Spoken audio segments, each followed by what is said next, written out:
Chilling tales for dark nights.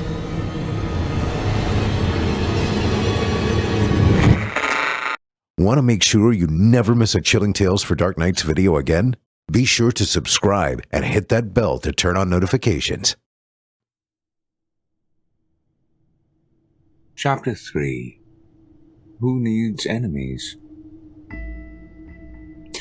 As if the general atmosphere of a long-forgotten and long-abandoned warehouse in the middle of nowhere, with its leaking roof, time-frosted windows, and various decaying animal carcasses left by an as-of-yet unidentified predator in the forest, wasn't drab or dour enough, Supreme brought it several degrees down further as he sulked in his armchair.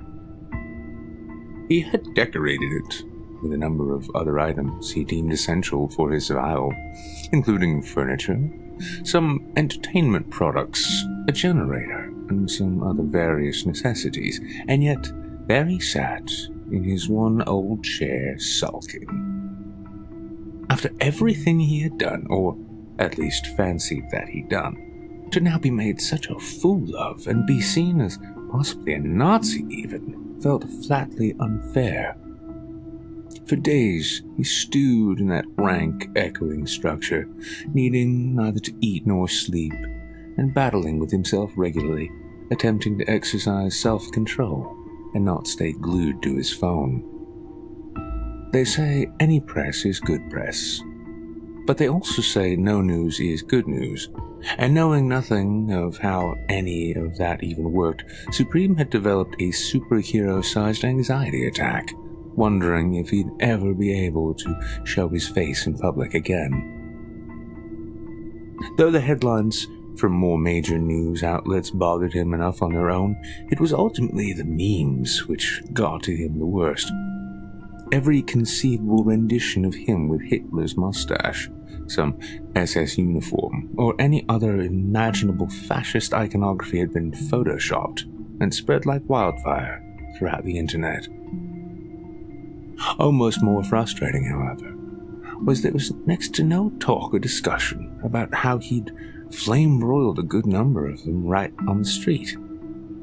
What was the point of being a hero if you would only end up seeing yourself become a villain?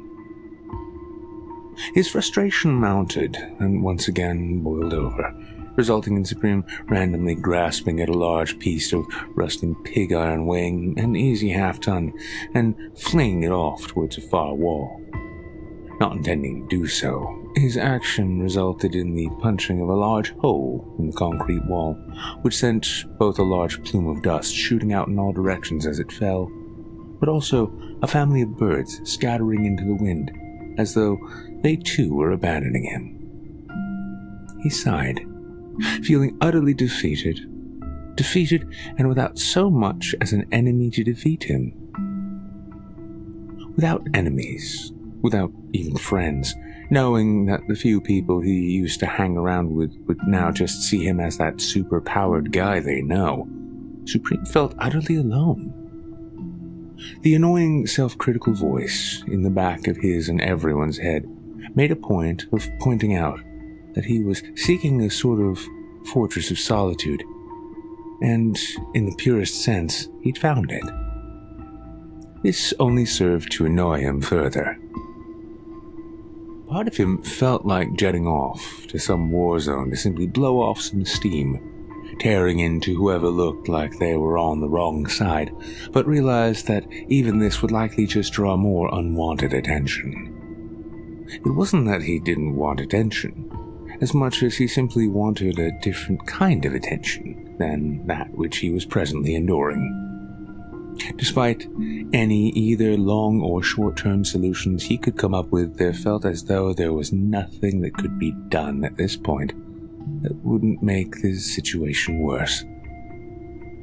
Supreme returned to his sulking, sinking deeply back into his ancient recliner. Bringing up his phone again, he swiped and doom-scrolled through posts, memes, and articles all denouncing, mocking, or generally expressing public disdain for him. A number of the public blogs he skimmed focused on calling him some variety of dude bro, calling him gaudy and tasteless for his choice of cringe fashion. There seemed no end to the angles and varieties of public attack. As he continued scrolling, telling himself he was an idiot for looking at all, a breaking news alert populated his screen. He nearly put the phone away, expecting some nonsense breaking story about himself. Maybe they'd learned about that time in gym class in 3rd grade when he farted in front of the whole class and never fully lived it down until high school. Or perhaps some ex-girlfriend gave some TMZ-type inside scoop about the size and shape of his manhood. Instead, though, he was surprised and relieved to see the story was not about him at all. In fact, it was indeed actually breaking news worthy of the title. "Second superperson emerges in attack on Brooklyn Bridge," read the text alert.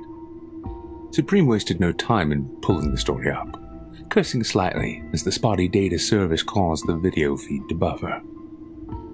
As the signal resolved, the video caught up with itself. It was an aerial shot of the Brooklyn Bridge in New York. Smoke billowed from the roadway as traffic sat at a standstill. Police lights lit the bridge up from both ends, as within the center, from which the smoke rose, bright white flashes, followed by orange explosions, could be seen.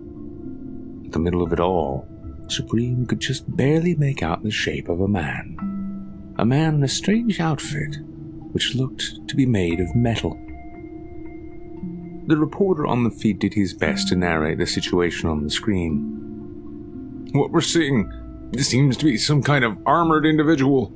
The police have already opened fire on him, to no effect.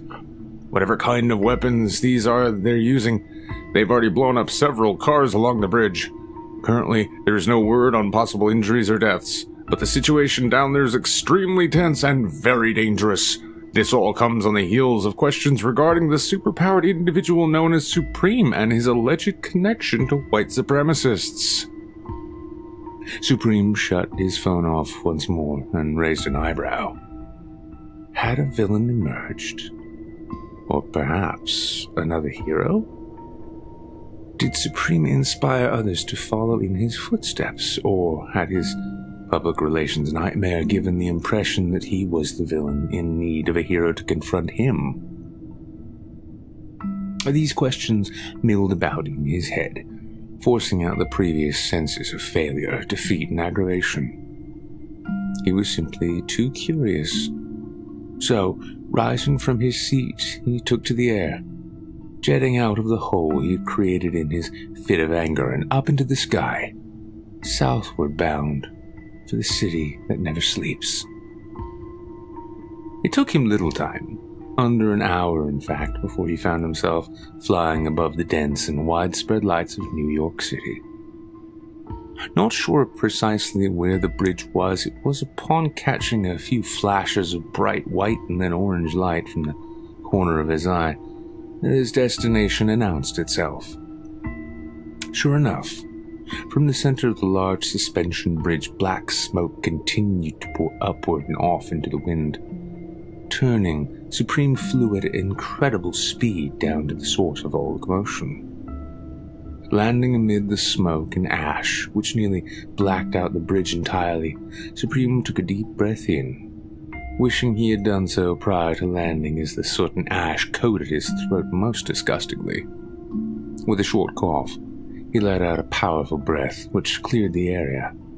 Some 50 yards from him, he saw the super stranger, who turned to face him as the smoke blew away.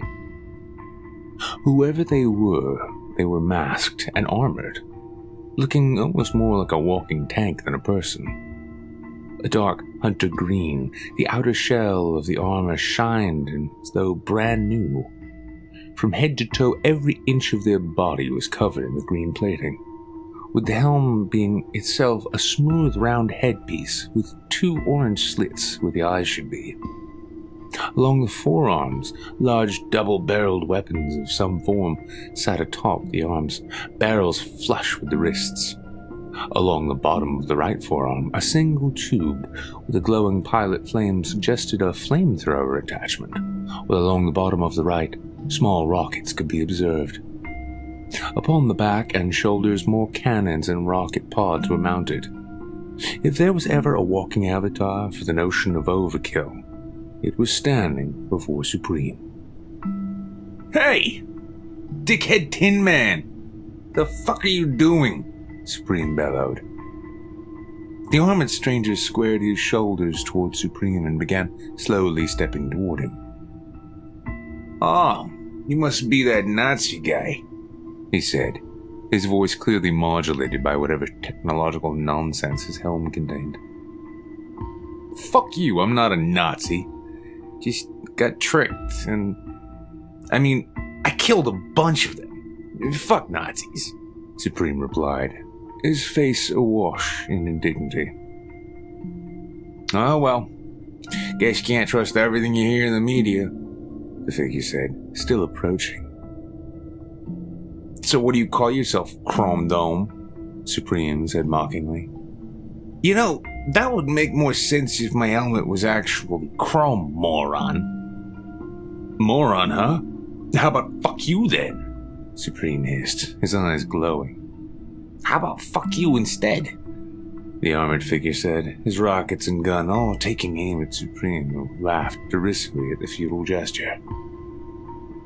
"You know I could crumple you like a beer can, right?" "Then why don't you try it, pussy?" "I fucking will," Supreme blustered back. "Then alright then. Fine. Then do it already." "I will," Supreme shouted, almost childlike in the whole back and forth. "Good," the armored man replied, equally churlish and juvenile in his speech. Yet, for all the bluster, the two simply stood there in silence, each posing and glaring at one another as awkwardly as they felt. Supreme genuinely wanted to thrash, beat, or burn the armored stranger, not even out of a sense of heroic obligation as much as personal insult. However, he hesitated, unsure of how it might play to the world which watched on intently. He could see that the walking tank person had indeed caused some serious damage to a number of still smoldering cars and trucks along the bridge. That much was obvious. However, in a rare moment of self-awareness, Supreme considered that burning wreckage and destruction didn't necessarily mean there was villainy afoot. After all, his own exploits tended to result in much the same, and he was, as he was certain, a hero. "So, are you a bad guy, or—" he asked hesitantly. "What? What kind of question even is that?" the Tin Man replied. "It's a straight fucking forward question," Supreme shouted. "It's a stupid fucking question." "No, it's not." "And you're a stupid fucking person," Supreme snarled. "Do you want me to kill you?" "I'd like to see you try, Nazi boy." "I'm not a fucking Nazi!"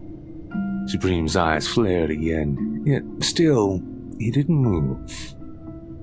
Again, for some reason, Supreme just couldn't bring himself to outright attack. Still wearing the egg on his face from his more recent errors in judgment, he found himself considerably more hesitant. Some might have called this personal growth, but it was in reality simple, self-interested caution. "Oh, hey, what do they call you?" Supreme asked in a less hostile tone. The Tin Man paused. "Well, they don't really call me anything. This is sort of my first time out." "What do you call yourself?" "I was kind of thinking Mechanoid Man," he replied, sounding slightly unsure. "Mechanoid Man?" Supreme asked, before quietly repeating the name to himself as though trying it out. "Mechanoid Man. Mechanoid Man. Hey, why not just Mechanoid?" The armored man considered it for a moment and then nodded. "Right. Well, how about the Mechanoid?" he said, a strange giddiness somehow betrayed through the modulated robotic-sounding voice he spoke with. Oh, yeah. That's good. So, Supreme paused before he spoke again. What's your deal? As with all confrontations, this one was certainly not one-sided.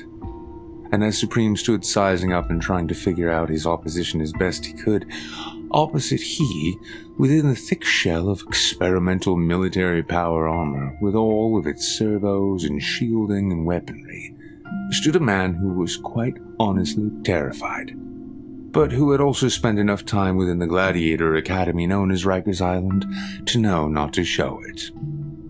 Mark Stillwell, recently paroled under special circumstances, was not remotely ready to effectively pilot his suit, let alone ready for a battle with the world's only superhero.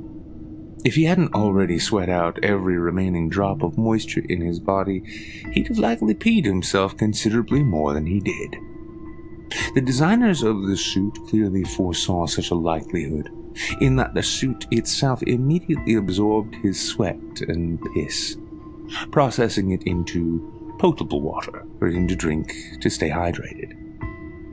It tasted like piss and sweat, and though the people who put him in it after letting him out of prison assured him it was potable, he couldn't help but wonder if it wasn't just the same piss and sweat coming back through the straw on the interior of the helmet as some kind of cruel joke. He would, under normal circumstances, find such joke endlessly hilarious, so long as it happened to anyone other than him. Looking at the holodisplay image of his gaudy target, his mind raced over all of the questions he was forbidden to ask as to whether the thing had been tested, and how, if he'd be able to survive even a moment of the laser eyes thing Supreme was known for. Which, he had to admit, was also really cool. However, as cool as it was, he held the same opinion of it in that moment as he did a suit of armor designed to make you drink your own piss. It's great as long as it's happening to somebody else. However, he had his orders and a deal to live up to. The weird suits who had pulled him from his cell and offered him this chance made a point to highlight that if he refused or failed, his incarceration problems would only deepen and extend. A chance to get out of prison with a clean slate and a fat stack of cash, with which he was tersely instructed was for him to, quote, quietly fuck off and stay fucked off with, was hard to turn down. Especially as the alternative was being moved to a different cell block where he was assured he'd be, quote, passed around like an ashtray. All he had to do was fight Supreme and not die. He didn't even have to win. He couldn't understand what was to be gained from it, but being plunked down onto the Brooklyn Bridge and observing what he could only describe as a staged stunt show of cars exploding, and then meeting the flying guy in person, he reasoned it was a waste of time at the moment to even wonder about it. He had to fight Supreme with all the cameras watching. The only thing was, though, that he didn't want to fight Supreme. Not out of fear of being mercilessly killed like the dozens or hundreds or more he'd already killed with his superhero shtick, of which fear there was plenty of already in his mind, but more in that, for some reason, he sort of suddenly felt like he kinda liked the guy. He didn't really seem to be the pompous, holier-than-thou Ubermensch he had originally anticipated, and instead seemed very much to be just an ordinary dude who happened to be superpowered. As he stood there a moment, contemplating this inner conflict, a voice came over his built-in communication system and laid into him with a vicious cruelty. Stillwell, goddammit! Why are you not engaging? The voice demanded to know, its words being made all the more shrill by the crackle and treble of the military radio. I'll ask you again, Mech. What's your deal? Supreme repeated, seemingly growing equally confused and irritated over the action. Stillwell, either you pick a fight right now, or it's off to the pig pen for you, and I certainly hope you can squeal," the voice threatened. Mark was perpetually confused as to why these secret agent or Illuminati stooge types spoke so rudely to him. He'd never done anything but what he was told. Perhaps they were all going through simultaneous divorces. Or maybe being cranky all the time was a prerequisite for the job. I will, just relax," Mark replied, forgetting that much like when speaking to someone over the phone with Bluetooth earbuds, those around you might get a bit confused. "You will what?" Supreme asked, an utterly baffled look upon his face. "Hold on, not you, just a sec," Mark responded, before returning to his ongoing call. "Then who?" Supreme replied. "Get started now, or so help me God, I throw you into the darkest, most violent pit I can find and disappear you entirely. We're talking black site, no daylight, regular beatings, the whole 9 yards. Hell, we'll even tack on a 10th yard just to keep it interesting for you," the voice hissed through the speakers. "What do you want me to do?" Mark asked. "You could just surrender," suggested Supreme. "Repeat after me," ordered the voice. "Okay," said Mark. "Really? You just surrendered just like that?" asked Supreme in a surprised voice. Mark idly waved his hand in that universal sign that he was on a call. I've come," Mark repeated, several shades shy of eagerly. "to put an end to you, Supreme." Mark hesitated. "You've come to... what? Fuck up traffic?" Supreme asked, growing more confused and irritated by the moment. "You say it or it's your ass. Literally," the voice hissed. With a deep sigh of resignation, realizing the rock and hard place scenario before him, Mark relented. "I've come to put an end to you, Supreme." His delivery was less than threatening or enthusiastic. This was not lost on Supreme, who paused and looked quizzically at Mark, his brow furrowed at the dissonance between what was said and how he said it, confused him greatly. "Okay, but why?" he replied. "Because no one man," the voice began. This time, still in a flat and defeated tone, Mark complied. "Because no one man should have such power. You're a menace," he repeated, awaiting the inevitable thrashing he knew would come next, and silently hoping he might at least survive it with most of his limbs and organs intact. His mouth went dry, and without thinking, he took a pull from the piss hose. Though acrid and disgusting, it managed to at least help his dry mouth and the cramps he had been developing due to dehydration. "If you say so," Supreme replied. What occurred next happened almost too fast for Mark to even process until it was over.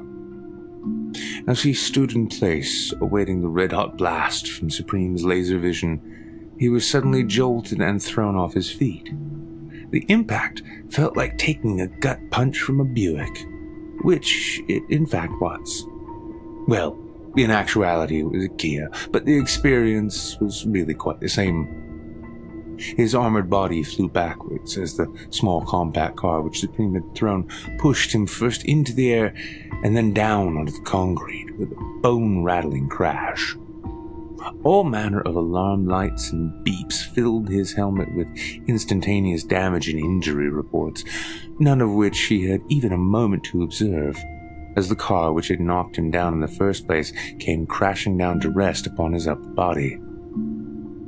Fortunately for Mark, whether it be an automated defensive move by the suit or his own natural instinctual reaction, his arms had come up in a manner allowing him to almost catch the car as it fell. Almost in that while his hands and arms did bear a great deal of the weight as it came down, the baby blue Kia still managed to smash into his head and chest with a resounding clash and clatter. His head and ears ringing, Mark managed to lift and shift the car off of him enough to where he rolled out from beneath it. He climbed from the ground, first to his knees. Everything in his body hurt. From the feeling in his midsection, he was relatively certain he would be shitting blood in a short amount of time. That is, of course, depending on how much time he had left, given how events had begun to unfold. Was this worth it? He wondered to himself as he looked up to where Supreme stood still, motionless, as though awaiting his reply. In Mark's helmet, however, the crackling of a broken radio chimed in.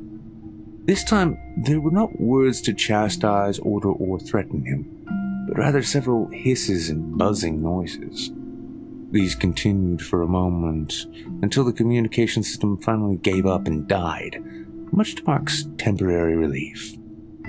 At least, if he was to die, it wouldn't be to the crackling narrations of what absolute torture and depravity awaited him. Supreme drew back a fist, clearly intending on issuing a flying falcon punch to finish Mark off, but stopped as Mark rose to his feet. Holding out his hands, signaling for a timeout, he was relieved to see Supreme drop his arm and stand down. Once more, on a typical day, he'd find a flying falcon punch endlessly cool. But once more, only provided it was aimed at someone other than him.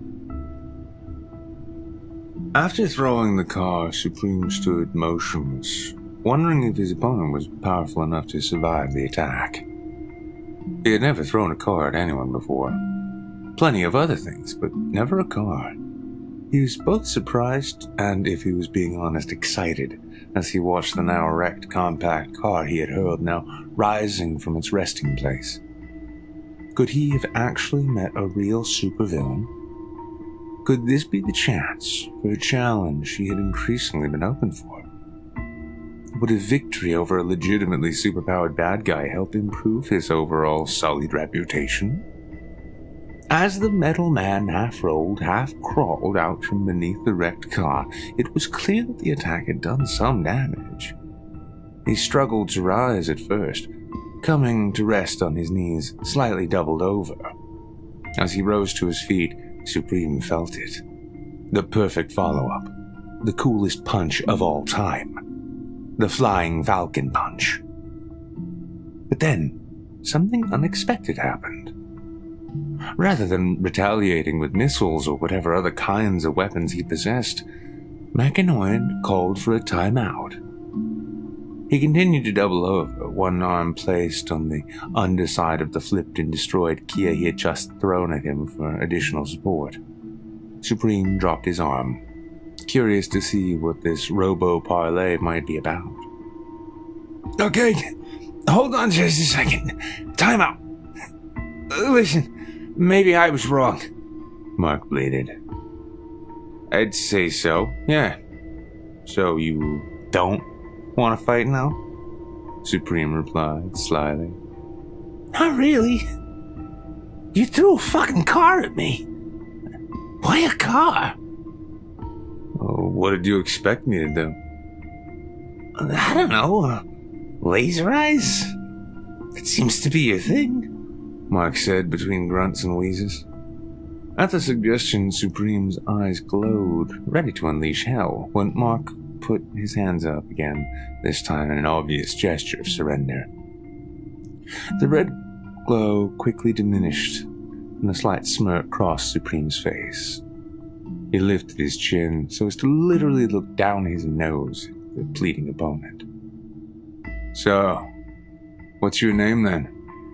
Your real name, he said as Mark attempted to right himself again, this time managing to stand up straight in despite of the pain. Mark. Mark. Wait. So you're Mark the Mechanoid? Supreme replied with a derisive chuckle. No. Oh, god damn it. No, that's not. Oh, it is. That's the sauce right there. That's it. Mark the Mechanoid, Supreme said. a combination of pride in his cleverness and joy, a bit of real-life trolling rolling through his mind as the words left his lips. But what are you then, Archibald Supreme? Mark retorted, but knew as soon as he'd said it, it wouldn't land. It's Anderson. And Anderson Supreme doesn't sound anywhere as cool as Mark the Mechanoid. Mark sighed. He knew there was no point in fighting it. Once a nickname was given, the toothpaste was out of the tube, the genie was out of the bottle, and Mark the Mechanoid was out of defenses. So, why'd you do all this? Supreme asked, looking about at the still fiery wreckage about him. Mark realized that his bosses in this situation probably had something in mind to answer such a question with, but now, out of context with them, and feeling a bit of a change of heart for more than one pressing reason, he decided to tell the truth. Not the whole truth, mind you, but the truth nonetheless. It was honestly like this when I got here, he replied. Really? Supreme asked, more with a sense of confused surprise than distrust. He couldn't say why, but the notion of making a new bro, buddy, homie, or friend who to some extent knew the struggles of superpowers and a world which watches everything could be. Well, so what are you up to? He asked. Want to go find some bad guys to fuck up? Mark still struggled to stand up straight or breathe normally, and as such, held out his hand while waving his head. No, I think I've had my fill tonight. Those Kias, they look light and small until you get one thrown at you. Sorry about that, Supreme said casually. Don't worry about it. All things considered, it was actually pretty cool. Right? It felt cool. I don't know what kind of super strength you get out of that suit, but you should totally try it sometime. If you can. I'm gonna throw one at you, Mark said sarcastically, the deep bruising of bones cursing him from his right flank. Supreme immediately smirked, and then smiled at this joking suggestion. Sure, actually. Won't hurt me, really. And you should totally try it out. What better time? He gestured around them at the fiery wreckage that surrounded them. Than now. His mind filled suddenly with this sense of dread that came with the realization that he was likely going back to prison. He had failed in the strange and excessively cloak and dagger plan that the suits and sunglasses offered to him, and as such any number of their previously vague and increasingly specific and generally invasive threats were now all on the table. His communication system was clearly damaged. With minimal technical expertise with super suits, he could still hear the faint low buzz of the radio unit as it failed to either receive or play what he was certain was a tirade of screams aimed at him, and how certain portions of his anatomy would end up worn as jewelry that only got angrier as he failed to hear or simply act upon orders. Above them still hovered police and news media helicopters and drones, all with lights and cameras focused on the pair who were supposed to be dueling on the bridge. Perhaps his sarcasm had saved him in this. Surely, if they at least saw him hurl a car at Supreme, that might be enough for them. Okay then, do you have a preference in type? He asked. What do you mean? Replied Supreme. Do you want me to huck another Kia or Jet at you, or are trucks and Suburbans okay? Dealer's choice, dude. Whatever you want. As he spoke, Supreme widened his stance and eagerly began shifting his weight left to right and back again, like a baseball player awaiting his chance to catch a pop fly. Mark looked around at the remaining vehicles. As he looked about, he noted interestingly that none of the vehicles were occupied. His helmet scanners also showed that none of them even had been, as they lacked any residual biological material, fingerprints alike. Once he was done being impressed with how nifty and powerful the heads-up display and sensors were, he remembered feeling as though he was watching a staged stunt and action show when he arrived, and now knew he felt that way because he was. This was all an elaborate and clearly an expensive setup. A moment later, he spied a minivan sat parked and smoldering to his left. He approached it and sized up the best place to grip it from. Mark had always hated minivans of this sort. The soft pastels, the ugly roundness to the body, and of course the fact that in the police pursuit in which he had finally been arrested, it was one of those very vans that had blocked his path and stymied his escape. Oh, yeah! Good choice, buddy. Never flung a minivan before. Supreme boomed with tangible excitement. Mark took note of the drones and news cameras in the sky above before lifting up the cursed people carrier and spinning it like a hammer thrower or dwarf tosser, heaved the vehicle into the air, sending it on a perfect arc straight towards Supreme. As it flew, part of him worried that he might injure or kill the guy he just threw it at. A natural reaction to throwing a vehicle at a person, as one does not typically either throw vehicles nor encounter seemingly indestructible people. However, as it careened towards him and crashed dead into him, the van stopped seemingly dead in the air, crumpled as though it had hit a tree made from obsidian, and then fell to the ground with a bang and a crunch. Supreme had stood his ground, and though he had brought his arms up reflexively to shield himself, he remained unharmed, unmoved, and grinning like a child on their birthday. As he brought his hands down, he looked over to Mark, his eyes gone wide with excitement. His jaw dropped in clear amazement. Dude, that was fucking awesome! I mean, great throw, but holy shit! When it's coming at you like that, and it's all like, blah, on my car, and you just take the hit. Man, that was cool. Do it again, he spoke, utterly consumed with enthusiasm. Seeing yet another opportunity to perhaps spare himself from the gulag, Mark suddenly had an idea. Okay, yeah, he shouted in reply. Well, this time, make it look like we're really in a serious fight. Like, point, shake your fist at me and say, "It's over, Mechanoid!" Supreme's grin broadened and he chuckled as he watched Mark this time pick up a quad cab pickup with a Punisher skull bumper sticker. He smiled and pointed at it, mouthing the words, "Douchebag." This was in relation to the sticker, not realizing half the world routinely did that in respect to his own costume choices. Okay, so, it's over, Mark the Mechanoid, he howled, trying not to laugh towards the end. He was slightly surprised when the pickup flew at him with both greater speed and power, almost as though Mark didn't like his new name. On that note, he was half right, as Mark was still intent on putting on a show for the cameras.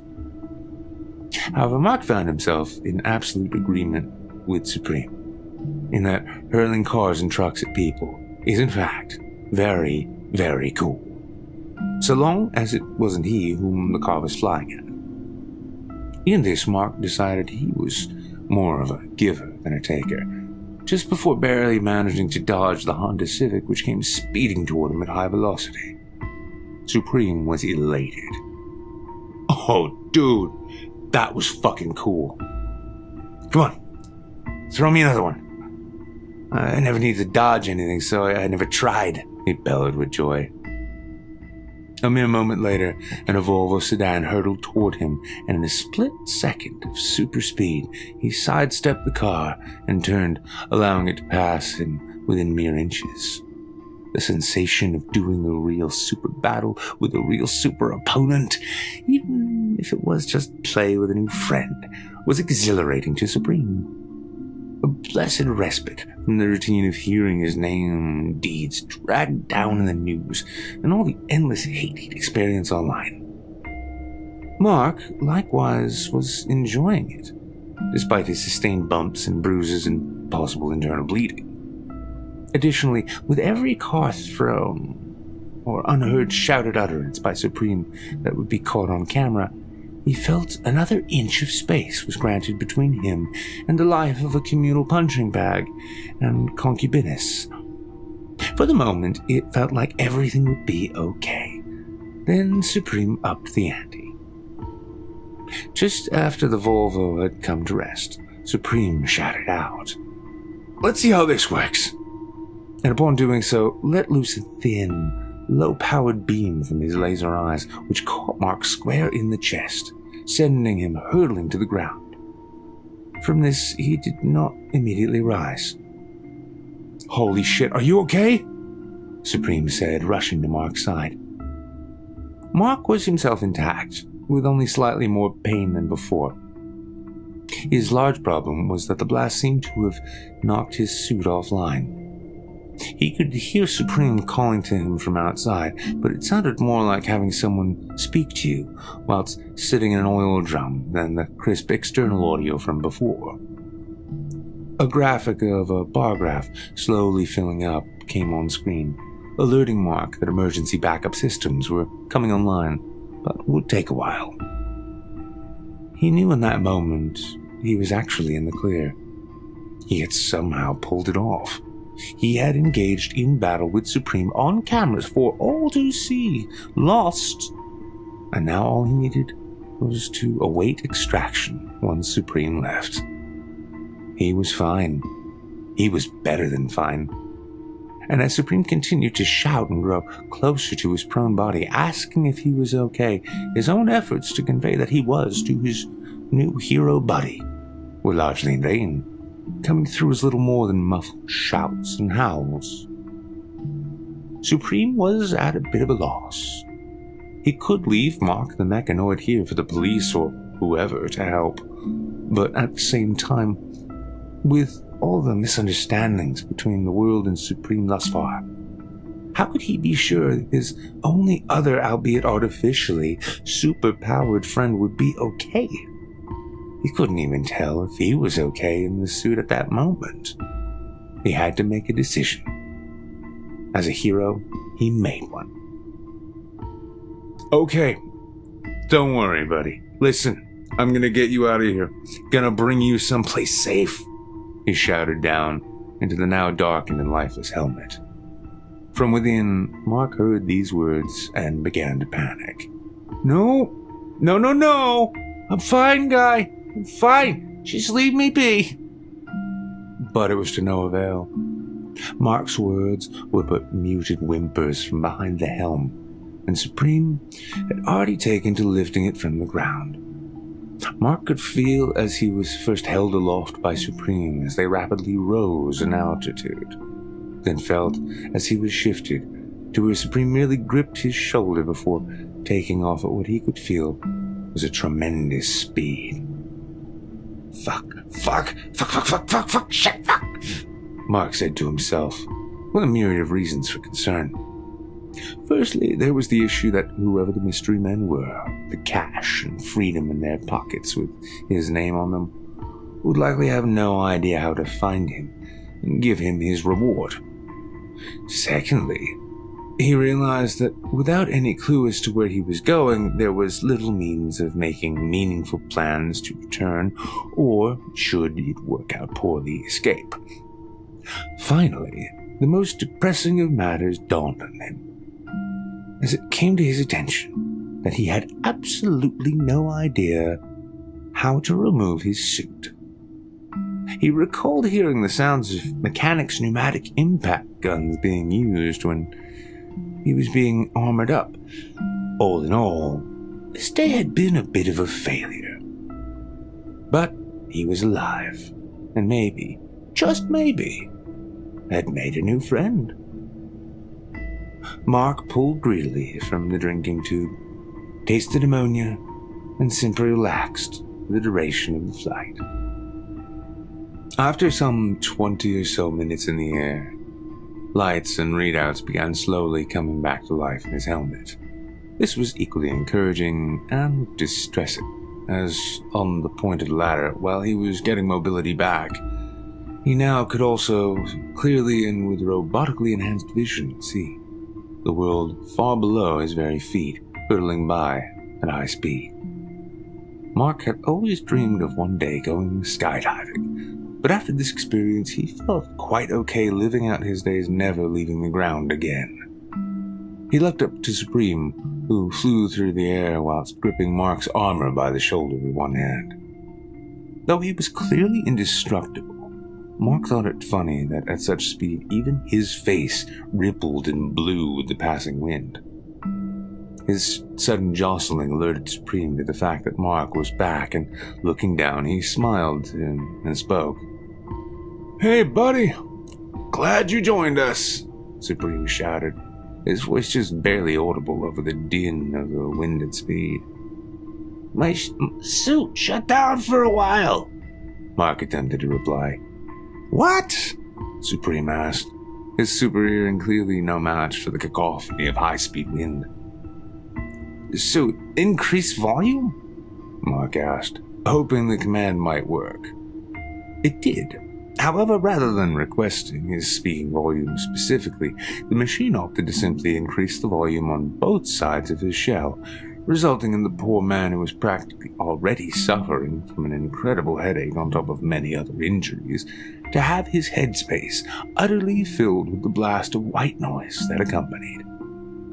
He shouted several times for volume to be reduced before it finally was. His ears were ringing as though he had just left the front row of a rock concert.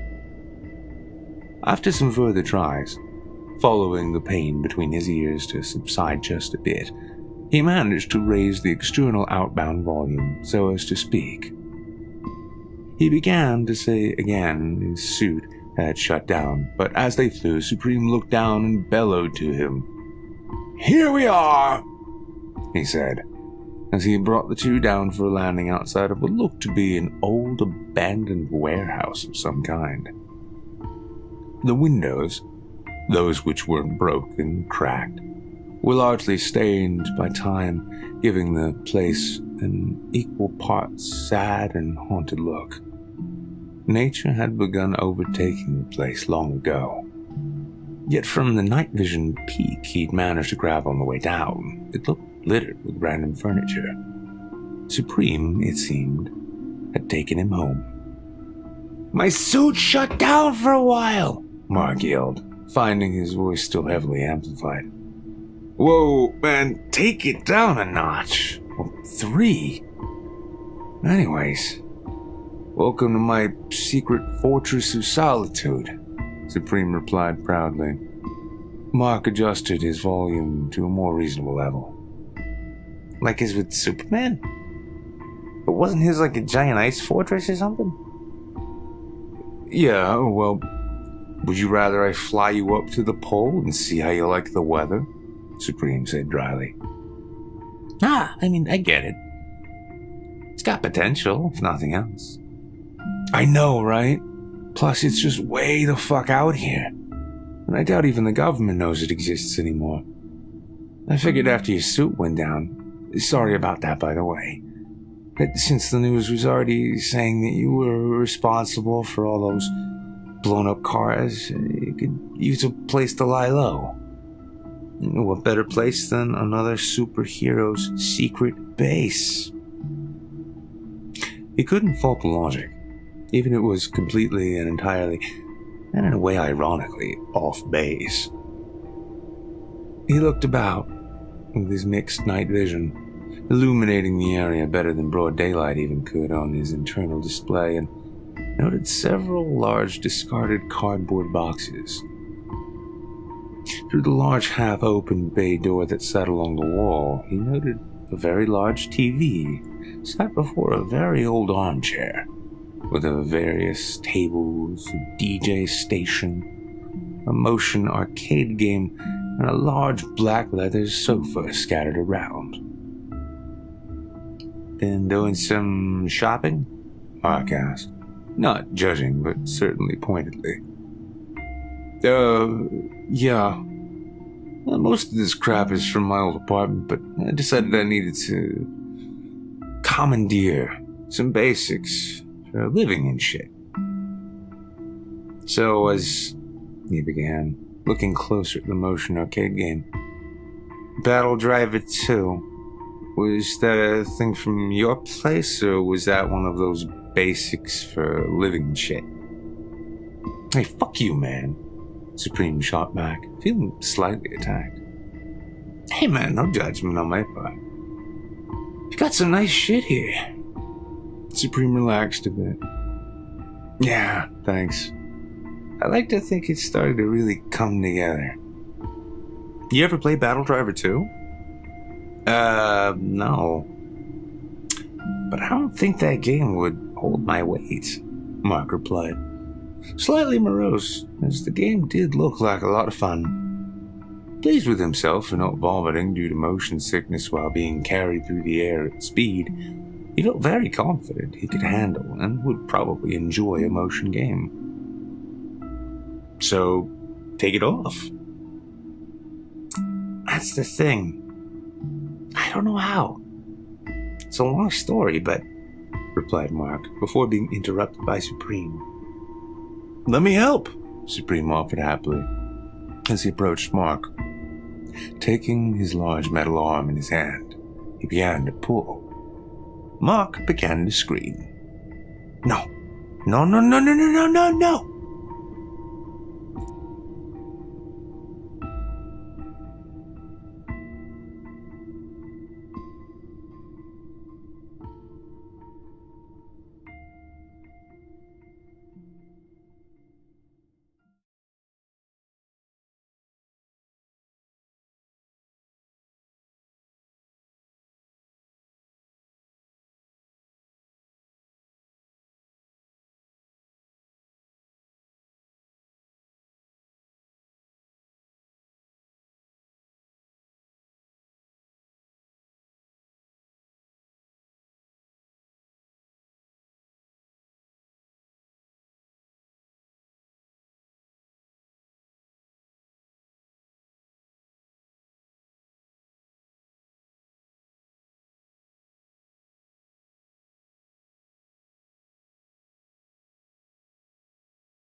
Chilling tales for dark nights.